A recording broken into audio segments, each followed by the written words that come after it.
always seems to be the case that when I'm filming these things, the wind suddenly gets up and wrecks the sound, but here we go anyway.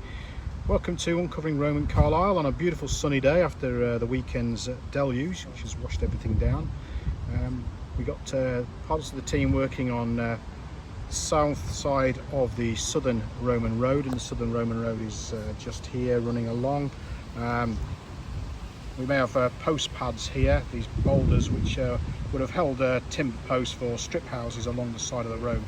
But this lovely area here of broken amphora, this is the large vessels that were only ever used once and brought in wine, garum, which is the fish sauce, or olive oil from the Mediterranean, usually from Spain, maybe Cadiz. I've just moved around a little bit, so I'm still standing on the surface of the Roman road, which is sort of here.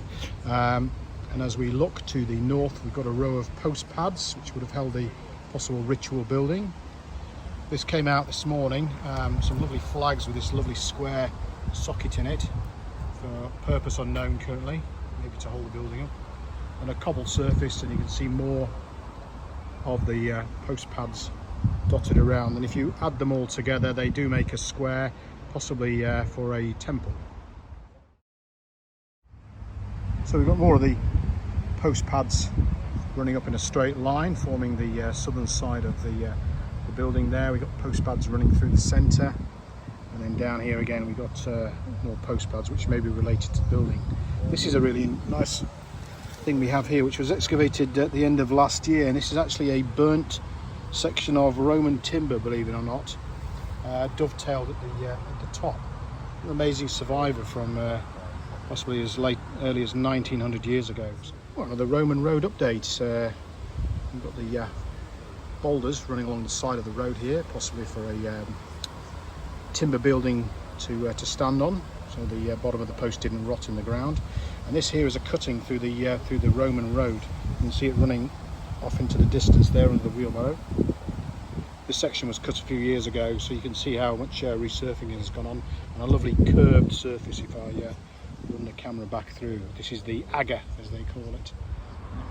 Well, on Friday, this gloopy mess you can see there was actually the start of a Y-shaped drain which runs beneath our feet, and then it runs through, and then the drain continues where all the intaglios were found and the rings just underneath the pick and to the south.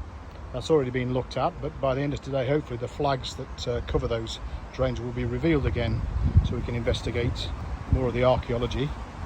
We have a surface here, lovely burnt area. Some gaming counters came out from here. We've got a kiln, an oven. Still, the jury is out. Right in the middle of the site is a marker post, and hopefully somewhere under here is the southern wall of this magnificent Severan building, the biggest one north of York.